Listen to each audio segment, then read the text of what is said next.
Quando estudamos matemática para concursos, compreender os conjuntos numéricos é essencial, porque eles organizam os diferentes tipos de números que usamos no dia a dia. Pense nos conjuntos numéricos como caixas onde guardamos números que possuem características semelhantes. Cada caixa comporta determinados tipos de valores, e uma caixa pode conter outra dentro dela. Vamos entender isso de maneira simples e lógica. Primeiro temos o conjunto dos números naturais.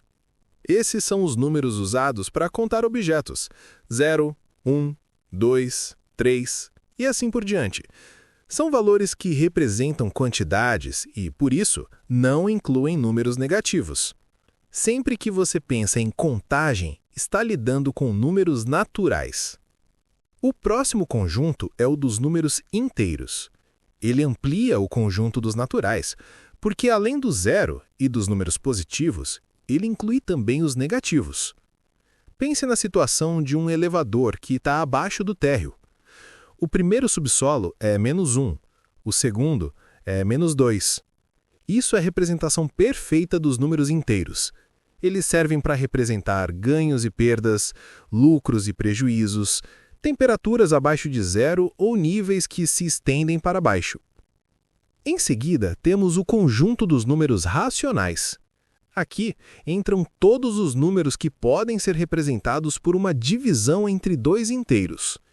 Mesmo que essa divisão não seja feita, basta que ela seja possível. Por exemplo, metade, 3/4, ou mesmo números que parecem decimais simples, como 0,25. Todos esses possuem uma fração equivalente. O importante é entender que os racionais incluem os inteiros e os naturais, porque qualquer número inteiro pode ser escrito como uma fração. Por exemplo, 5 é igual a 5 dividido por 1. Portanto, os racionais são uma caixa maior, que engloba conjuntos anteriores. Por fim, chegamos ao conjunto dos números reais. Esse conjunto é o mais amplo dentro desse contexto. Ele inclui os racionais, mas também números que não podem ser escritos como fração, como raízes que não formam resultados exatos e certos decimais infinitos que não possuem repetição. São números que aparecem muito em problemas de medidas, distância, velocidade e fenômenos da natureza. Mesmo que você não precise ouvir ou memorizar expressões formais, basta compreender que os reais englobam praticamente todos os números que usamos no dia a dia. É importante notar que existe uma hierarquia. Os naturais estão dentro dos inteiros, os inteiros dentro dos racionais e os racionais dentro dos reais. É como um conjunto de caixas, cada uma um pouco maior que a anterior, permitindo que você identifique rapidamente onde cada número se encaixa. Para concursos, o essencial é saber identificar o tipo de número envolvido no problema e entender qual conjunto ele pertence. Assim, você consegue analisar melhor a questão, prever possíveis resultados e escolher a operação correta. Esse entendimento forma a base para toda a parte de aritmética, problemas de lógica, porcentagem e diversas aplicações práticas que aparecem nas provas da Agência Reguladora de Serviços Públicos de São Paulo. Quando falamos de múltiplos e divisores, estamos tratando de relações fundamentais entre os números. Dizer que um número é múltiplo de outro significa que ele pode ser obtido pela repetição desse número. Por exemplo, quando dizemos que 12 é múltiplo de 3, estamos dizendo que 3, repetido 4 vezes, chega em 12. Isso serve para identificar padrões, resolver problemas envolvendo ritmo, ciclos, periodicidade e para analisar divisões exatas. Divisor é o processo inverso. Um número é divisor de outro quando consegue dividi-lo sem deixar resto.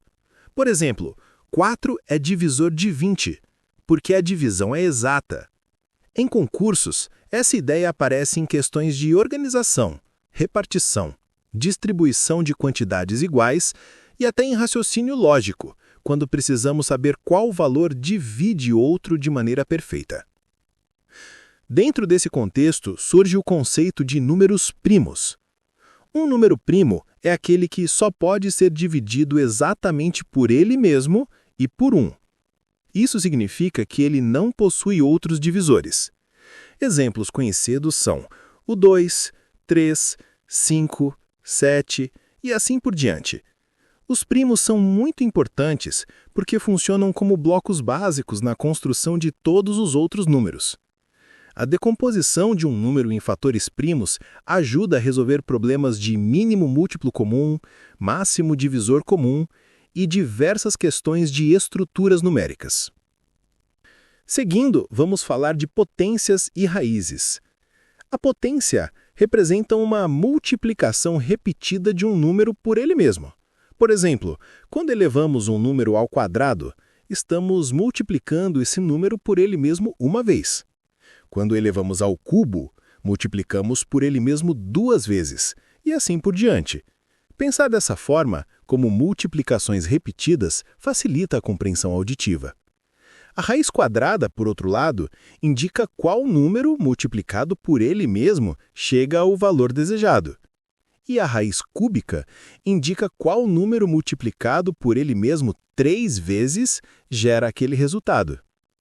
Em provas, potências e raízes aparecem para simplificar expressões, comparar grandezas e resolver problemas envolvendo crescimento, escala e medidas. Agora vamos para os sistemas de unidades de medidas, que são cobrados frequentemente porque aparecem em situações práticas. O sistema mais utilizado no Brasil e na maior parte do mundo é o sistema métrico decimal, que se baseia em múltiplos de 10, facilitando conversões. Comprimento é usado para medir distâncias e tamanhos lineares. As unidades mais comuns são milímetro, centímetro, metro e quilômetro. Para converter, basta imaginar que cada passo entre uma unidade e outra representa multiplicar ou dividir por 10. Área é a medida da superfície de uma figura. Aqui entram o metro quadrado e seus múltiplos e submúltiplos. É importante lembrar que estamos lidando com 2 dimensões, como largura e comprimento, o que exige atenção porque cada passo na escala não representa 10, mas sim 100, porque envolve 2 direções ao mesmo tempo. Volume representa a capacidade ou espaço ocupado por um corpo. As unidades mais comuns são o metro cúbico e o litro. Aqui, estamos trabalhando com 3 dimensões. Por isso, cada mudança de unidade representa 1000 vezes mais ou 1000 vezes menos. É muito usado em questões de recipientes, reservatórios, caixas e armazenamento. A massa corresponde ao que chamamos de peso no uso cotidiano. As unidades principais são grama e quilograma. Assim como nos comprimentos, cada passagem entre unidades envolve multiplicar ou dividir por 10. E o tempo é medido em segundos, minutos e horas. Apesar do tempo não seguir exatamente o sistema decimal, suas conversões são bem conhecidas, como 60 segundos em 1 minuto e 60 minutos em 1 hora. Questões envolvendo tempo aparecem combinadas com velocidade, produtividade, revezamento e raciocínio lógico. Compreender múltiplos e divisores, reconhecer números primos, entender potências e raízes e dominar os sistemas de medidas é essencial para resolver problema de forma prática e rápida. Esses temas estão entre os mais cobrados em provas de matemática e raciocínio lógico da agência reguladora, porque fazem parte da base utilizada em cálculos, análises, proporções, conversões e diversas aplicações importantes do dia a dia.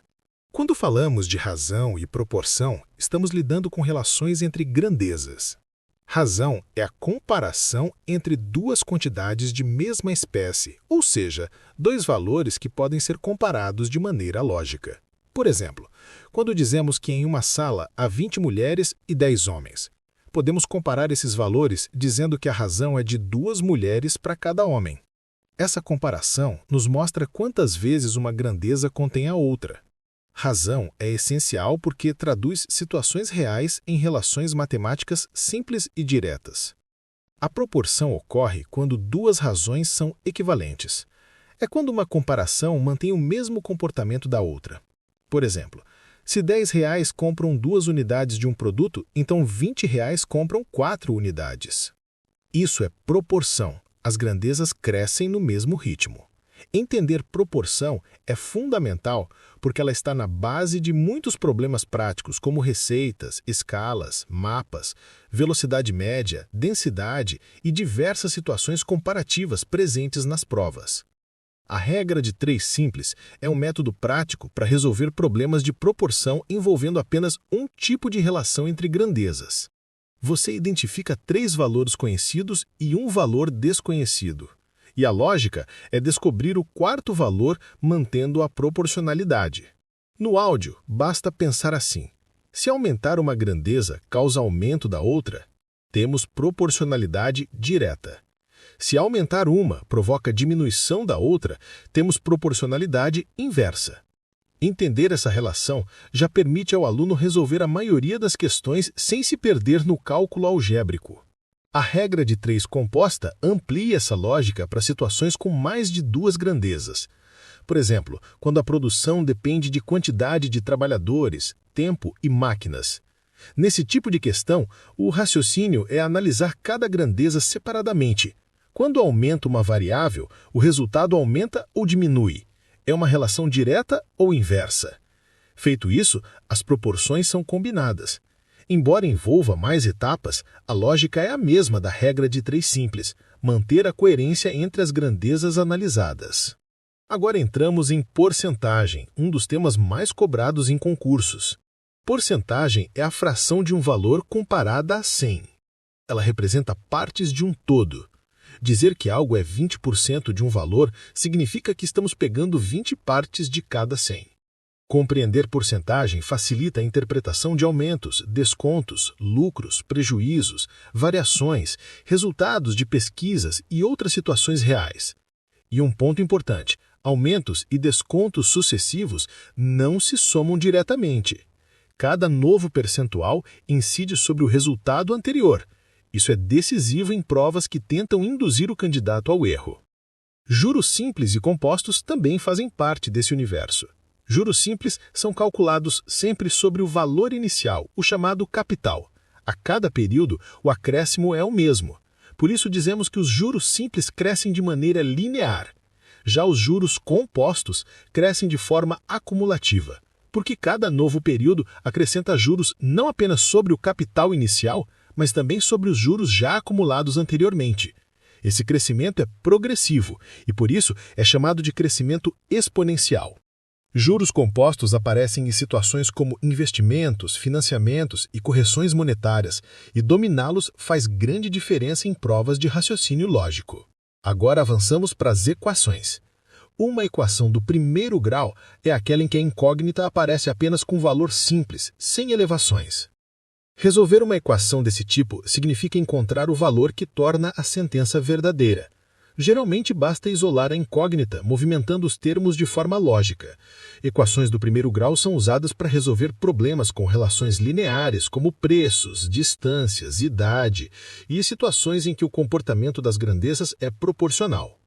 As equações do 2º grau envolvem a incógnita elevada ao quadrado. Elas descrevem situações em que há crescimento ou decrescimento acelerado, mudanças de direção, máximos, mínimos e comportamentos não proporcionais. Mesmo quando não usamos fórmulas em áudio, é importante lembrar que essas equações podem ter 2 soluções, uma solução única ou até mesmo nenhuma solução real, dependendo da estrutura da equação. Em provas da agência reguladora, aparecem tanto equações diretas quanto problemas que exigem montar a equação antes de resolver. Os sistemas de equações surgem quando há mais de uma equação envolvendo 2 ou mais incógnitas.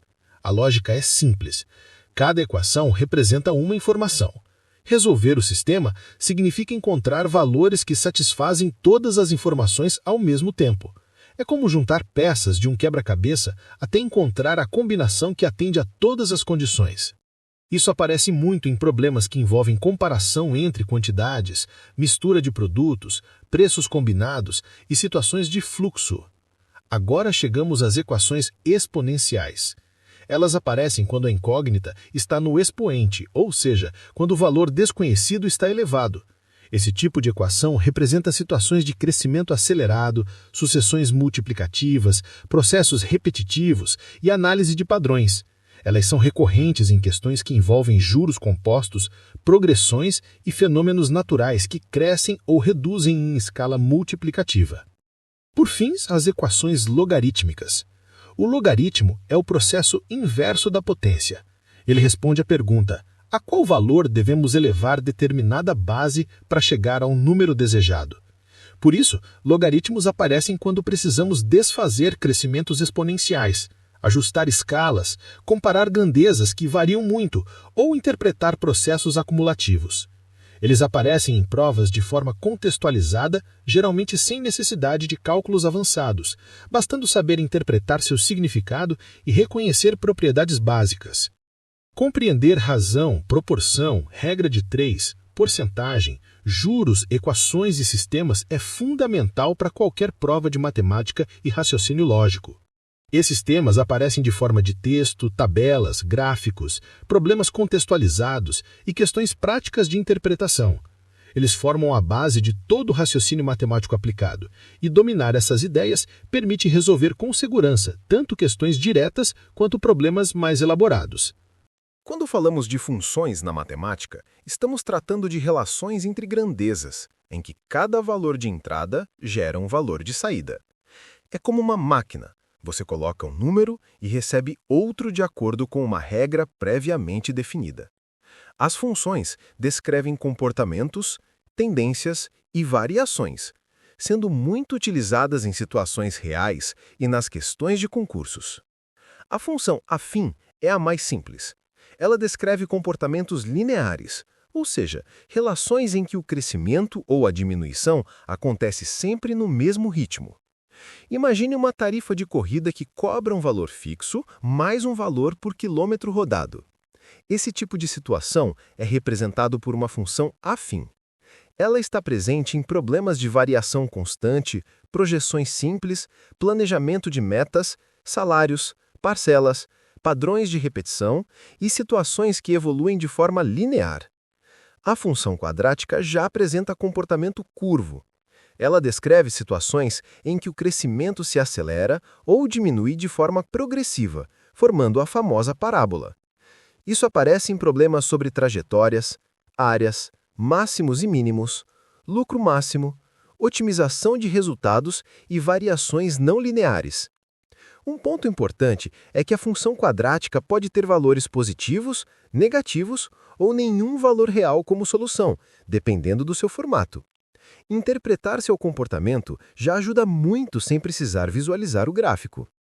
As funções exponenciais trazem uma característica marcante: o crescimento multiplicativo. Em vez de somar a mesma quantidade a cada etapa, multiplica-se. É o caso dos juros compostos, do crescimento populacional e de situações que dobram ou triplicam repetidamente. Esse tipo de função cresce ou diminui muito rápido. Por isso, ela aparece em problemas que envolvem evolução ao longo do tempo, progressões aceleradas e análises relacionadas a curvas de crescimento. As funções logarítmicas são o contrário das exponenciais. Enquanto a função exponencial cresce muito rápido, a logarítmica cresce de forma lenta e controlada. Ela responde à pergunta: quanto precisamos multiplicar determinado valor para chegar ao resultado desejado? Os logaritmos aparecem onde há necessidade de reduzir escalas muito amplas para valores mais manejáveis, como em intensidade sonora, pH, ou mesmo problemas matemáticos que exigem interpretar processos inversos do crescimento exponencial. Em concursos, o importante é compreender seu comportamento geral e sua relação com as exponenciais. Agora passando para progressões aritméticas e geométricas. Uma progressão aritmética é uma sequência de números em que a diferença entre um termo e o próximo é constante. Essa diferença constante é chamada de razão da progressão. É como subir ou descer degraus sempre com a mesma altura. Progressões aritméticas aparecem em planejamento de metas, salários, parcelas, padrões de repetição e situações que evoluem de forma linear. A progressão geométrica é semelhante, mas em vez de acrescentar uma diferença fixa, multiplicamos cada termo por um valor constante. É a progressão natural das situações exponenciais. Ela aparece em juros compostos, crescimento populacional, multiplicação repetida, análise de dados que dobram ou reduzem pela metade e diversos fenômenos de variação acelerada. O comportamento é multiplicativo e entender essa lógica permite interpretar questões sem necessariamente realizar cálculos trabalhosos. Seguimos agora para a análise combinatória. Ela responde à pergunta: de quantas maneiras algo pode ser organizado? É a matemática das contagens. Quando falamos em permutação, estamos tratando de situações em que todos os elementos são utilizados e apenas mudamos a ordem. Por exemplo, organizar pessoas em fila ou letras de uma palavra. A ordem importa e todos os elementos participam. O arranjo ocorre quando a ordem também importa, mas nem todos os elementos são usados. É como escolher algumas pessoas de um grupo e ainda definir a ordem delas. Isso aparece em informação de senhas, códigos e grupos selecionados com hierarquia. A combinação acontece quando escolhemos elementos, mas agora a ordem não faz diferença. É o caso de montar uma equipe, formar um grupo de estudo ou selecionar itens sem se preocupar com quem está antes ou depois. Entender a diferença entre permutação, arranjo e combinação é fundamental porque muitas questões exploram exatamente essa distinção. A probabilidade é a parte da matemática que analisa a chance de um evento acontecer. Ela compara o número de resultados favoráveis com o total de resultados possíveis. A probabilidade pode ser pensada como uma medida entre 0 e 1, ou entre 0 e 100%, que indica o quanto um evento é provável ou improvável. Questões de probabilidade aparecem com dados, cartas, situações de sorteio, previsão de comportamento e eventos aleatórios. O mais importante é identificar o universo total, os casos favoráveis e se o evento é simples, composto, dependente ou independente. Por fim, entramos na estatística básica, muito presente nas provas da agência reguladora, porque envolve interpretação, análise crítica e raciocínio aplicado. A estatística trabalha com dados reais, apresentados em tabelas e gráficos. Aqui, o essencial é compreender o que cada informação representa. Ao visualizar uma tabela, identifique categorias, totais, comparações e variações. Em gráficos, observe tendências, aumentos, quedas, proporções e relações entre variáveis. Os gráficos de colunas, linhas, setores e barras apresentam informações de maneira visual. O importante é entender o que cada eixo representa, o que cada cor indica e qual é a mensagem principal do conjunto de dados. Muitas questões não exigem cálculos, apenas interpretação atenta. Outras podem envolver médias, porcentagens aplicadas aos gráficos ou comparação entre valores apresentados na figura. Dominar funções, progressões, análise combinatória, probabilidade e estatística dá ao candidato um conjunto de ferramentas poderosas para resolver questões tanto quantitativas quanto interpretativas. Esses temas exigem entendimento do comportamento das grandezas e capacidade de relacionar informações, habilidades essenciais para qualquer prova de matemática e raciocínio lógico. Quando trabalhamos com estatística básica em provas de concursos, especialmente para agências reguladoras, é fundamental entender as chamadas medidas de tendência central. Essas medidas têm a função de resumir um conjunto de dados, apontando um valor que representa, de forma aproximada, o comportamento geral daquele grupo. As três medidas mais importantes são média, mediana e moda.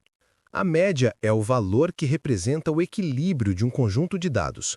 Para encontrá-la, somamos todos os valores e dividimos pelo número de elementos. Mesmo que essa operação não seja explicitada durante o áudio, o essencial é entender o conceito. A média distribui os valores de maneira uniforme. É muito usada em cálculos de desempenho, produtividade, notas, indicadores e análises que buscam o comportamento geral de um grupo. A mediana representa o valor central de um conjunto de dados quando eles são colocados em ordem crescente ou decrescente. Ela divide o grupo em duas partes iguais. Quando há um número ímpar de elementos, a mediana é exatamente o valor do meio. Quando há um número par, ela é a média dos dois valores centrais. A mediana é útil porque não sofre tanta influência de valores muito altos ou muito baixos. Por exemplo, em análises salariais, ela pode representar melhor a realidade do que a média, pois evita distorções causadas por valores extremos. A moda é o valor que mais se repete em um conjunto de dados. Ela é extremamente útil quando queremos identificar padrões, preferências ou comportamentos mais frequentes. Por exemplo, ao analisar qual produto é mais vendido, qual horário tem mais movimento ou qual categoria aparece com maior frequência. Essas três medidas oferecem visões complementares. A média mostra o equilíbrio numérico, a mediana indica o ponto central e a moda revela o valor mais comum. Dependendo da situação, uma delas será mais adequada do que as outras, e por isso as bancas costumam explorar a interpretação dessas diferenças. Agora vamos falar sobre relação entre grandezas. Grandeza é tudo aquilo que pode ser medido ou quantificado. Tempo, distância, velocidade, peso, preço, volume e assim por diante. A relação entre grandezas estuda como uma depende da outra. A relação pode ser direta, quando o aumento de uma provoca o aumento da outra, ou inversa, quando o aumento de uma provoca a diminuição da outra. Esse raciocínio aparece em problemas de velocidade média, densidade, produção, consumo, escalas e inúmeras questões de proporcionalidade. Por exemplo, se você aumenta o tempo de trabalho de uma equipe mantendo a mesma produtividade, a quantidade produzida aumenta. Isso é relação direta. Agora, se você aumenta o número de trabalhadores necessários para completar uma tarefa em menos tempo, essa é uma relação inversa. Entender a direção dessa relação é essencial para evitar erros em problemas que envolvem regra de três, gráficos e interpretações. Seguindo, chegamos à interpretação e elaboração de tabelas e gráficos. Esse tema é extremamente presente em provas, porque envolve leitura crítica, análise e tomada de decisão. O candidato precisa saber identificar tendências, comparar valores e extrair informações relevantes. As tabelas organizam dados de forma estruturada. Geralmente apresentam categorias, valores, totais e variações. O foco aqui é saber observar o que cada coluna representa, qual é o período analisado e como os valores se relacionam. Muitas questões pedem apenas a leitura correta da tabela, sem necessidade de cálculo. Outras pedem comparações, diferenças, aumentos, reduções ou porcentagens. Os gráficos traduzem os dados em representações visuais. Entre os mais comuns estão os gráficos de colunas, de barras, de linhas e os gráficos de setores, também chamados de gráficos circulares. Em gráficos de colunas e barras, comparamos valores entre categorias diferentes. Já o gráfico de linhas é usado para observar a evolução ao longo do tempo, pois destaca tendências de crescimento e queda. O gráfico de setores mostra a participação percentual de cada parte dentro de um todo. Ao interpretar gráficos, o mais importante é identificar o que cada eixo representa, o que cada cor ou categoria indica e qual é a mensagem principal do conjunto de dados. As bancas costumam inserir pegadinhas simples, como escalas diferentes, valores próximos que precisam ser comparados com cuidado ou legendas que exigem atenção. Quando o edital fala também em elaboração de tabelas e gráficos, significa que o candidato deve ser capaz de transformar informações textuais ou numéricas em uma estrutura organizada. Isso não exige desenhar o gráfico, mas sim compreender qual formato é mais adequado para cada tipo de dado. Por exemplo, dados ao longo do tempo combinam melhor com o gráfico de linhas. Comparações entre grupos diferentes se encaixam melhor em colunas ou barras. Porcentagens são bem representadas por setores. Dominar medidas de tendência central Entender relações entre grandezas e interpretar tabelas e gráficos é essencial para qualquer prova que envolva análise de informação. Esses temas ajudam o candidato a resolver questões matemáticas, mas também a desenvolver uma leitura crítica, capacidade de síntese e habilidade de tomar decisões com base em dados, algo muito valorizado em concursos atuais. A geometria plana é o ramo da matemática que estuda as formas que possuem apenas duas dimensões, comprimento e largura. Ela é extremamente cobrada em concursos porque aparece em situações práticas, como cálculo de espaços, medidas, localização e análise de figuras. Mesmo sem visualizar o desenho durante o áudio, o importante é entender o comportamento das figuras, suas propriedades e suas medidas. Começamos pelos polígonos. Um polígono é uma figura plana formada por segmentos de reta que se conectam. Esses segmentos são chamados de lados, e os pontos onde eles se encontram são os vértices.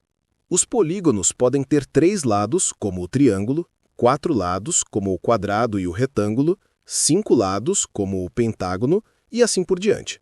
Quanto mais lados a figura tiver, maior o número de vértices e de ângulos. Uma característica importante dos polígonos é a soma dos ângulos internos. Mesmo sem a fórmula explícita, basta lembrar do conceito. Quanto mais lados a figura tiver, maior será a soma dos seus ângulos internos. Triângulos têm soma de 180 graus. Quadriláteros têm soma de 360 graus. E essa lógica continua aumentando conforme o número de lados cresce. Em provas, isso aparece muito quando a questão traz um polígono regular, que é aquele em que todos os lados e ângulos são iguais. Nesse caso, basta dividir a soma dos ângulos pelo número de lados para descobrir o ângulo interno.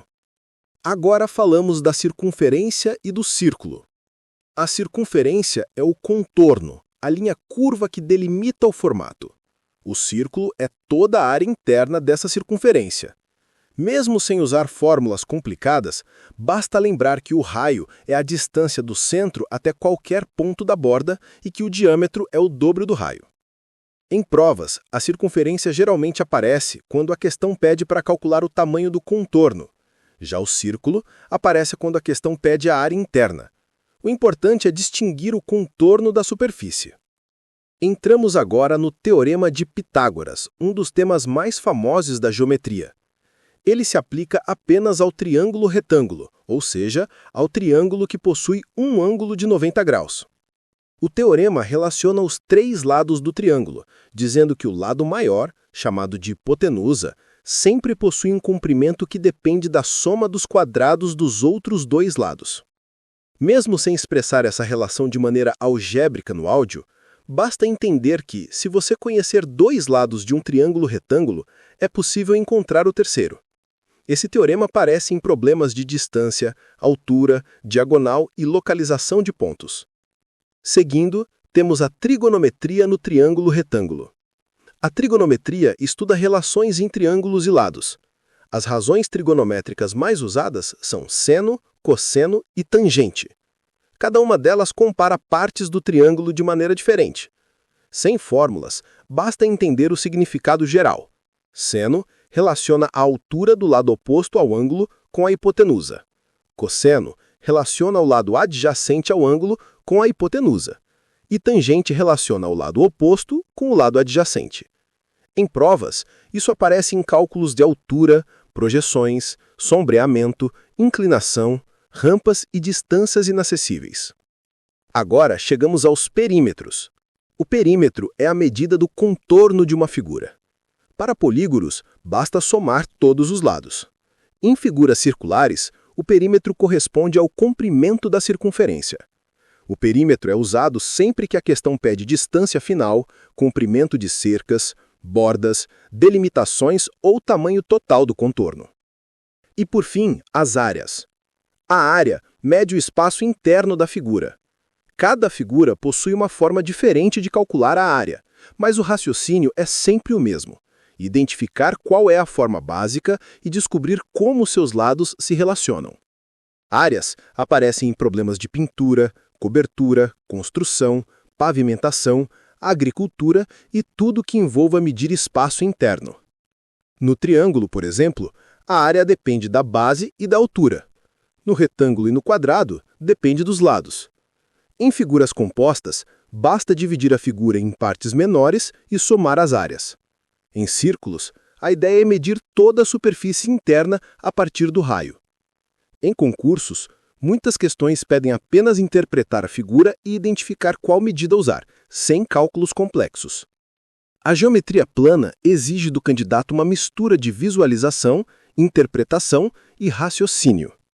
Mesmo sem ver a figura durante o áudio, compreender o comportamento dos polígonos, a relação entre circunferência e círculo, o teorema de Pitágoras, o uso da trigonometria e a diferença entre perímetro e área é suficiente para resolver a grande maioria das questões cobradas nos concursos da agência reguladora. A geometria espacial estuda as figuras tridimensionais, ou seja, aquelas que possuem largura, comprimento e altura. Enquanto na geometria plana observamos figuras que ocupam apenas uma superfície, como triângulos e quadrados, na geometria espacial analisamos sólidos que ocupam volume no espaço. Isso envolve compreender suas características, suas partes, suas áreas e os volumes que esses sólidos apresentam. Para a prova da Agência Reguladora de Serviços Públicos de São Paulo, é essencial dominar os principais sólidos geométricos: prisma, pirâmide, cilindro, cone e esfera. Comecemos pelos prismas. Um prisma é um sólido formado por duas bases paralelas e congruentes unidas por faces laterais que geralmente são retangulares. A forma dessas bases define o tipo de prisma. Por exemplo, se a base é um triângulo, temos um prisma triangular. Se é um quadrado, temos um prisma quadrangular. E assim por diante. A área total de um prisma envolve a soma das áreas das bases com a área lateral. E o volume é calculado sempre multiplicando a área da base pela altura do prisma, ou seja, o comprimento entre as duas bases paralelas. Entender esse princípio é importante porque muitos problemas contextualizados usam prismas para representar caixas, embalagens ou reservatórios. Agora, a pirâmide. A pirâmide se diferencia do prisma porque possui apenas uma base e todas as faces laterais se encontram em um ponto chamado vértice. As faces laterais são sempre triangulares. A área total de uma pirâmide inclui a área da base mais a soma das áreas dos triângulos laterais. Já o volume de uma pirâmide segue um padrão importante. Corresponde a 1/3 do volume de um prisma que teria a mesma base e a mesma altura. Ou seja, é a área da base multiplicada pela altura dividida por 3. Essa relação é muito cobrada porque mostra a diferença entre sólidos que têm formas semelhantes, mas volumes distintos. Seguindo para o cilindro, que é um sólido muito presente no cotidiano, latas, tubos e reservatórios geralmente têm formato cilíndrico. Ele possui duas bases circulares e paralelas ligadas por uma superfície lateral curva. Para entender sua área total, é preciso visualizar que a superfície lateral do cilindro pode ser desenrolada, formando um retângulo, cujo comprimento é o perímetro da base e cuja altura é a altura do cilindro. Já o volume é sempre a área da base, que é um círculo, multiplicada pela altura. Assim como no prisma, o volume depende de uma base e de uma altura, mas agora a base é circular. O cone é uma espécie de pirâmide de base circular. Ele possui uma base circular e um vértice único. Sua área total é formada pela área da base mais a área lateral, que depende da geratriz, que é a distância entre o vértice e qualquer ponto da borda da base. O volume do cone segue a mesma lógica da pirâmide, corresponde a 1/3 da área da base multiplicada pela altura. Esse padrão do 1/3 é um conceito que costuma ser exigido em questões comparativas. Por fim, temos a esfera, que é um sólido completamente arredondado, como uma bola. Ela não possui arestas, vértices ou faces. Tudo nela é superfície curva. A área da esfera corresponde à medida da sua superfície, enquanto o volume representa o espaço interno ocupado por ela. Embora as expressões matemáticas exatas não sejam idealmente narradas em áudio, o candidato deve lembrar que tanto a área quanto o volume da esfera dependem diretamente do raio, que é a distância do centro até a superfície. De forma geral, para acertar questões envolvendo áreas e volumes, o candidato deve sempre visualizar o sólido, identificar a base, reconhecer a altura e compreender a diferença entre a área total, a área lateral e o volume. A geometria espacial aparece frequentemente em questões relacionadas ao cotidiano, como cálculo de capacidade de caixas d'água, silos, embalagens, tanques, recipientes de armazenamento e até mesmo estimativas de material necessário para revestimentos. Saber interpretar o enunciado, entender qual medida está sendo solicitada e diferenciar área de volume é essencial, porque muitos erros acontecem justamente por confundir essas grandezas. A área representa a cobertura de superfície, enquanto o volume está sempre relacionado ao espaço interno do sólido. E, acima de tudo, a habilidade central nessa parte da matemática é transformar a descrição verbal em uma imagem mental do sólido, relacionando suas características ao raciocínio lógico para resolver o problema.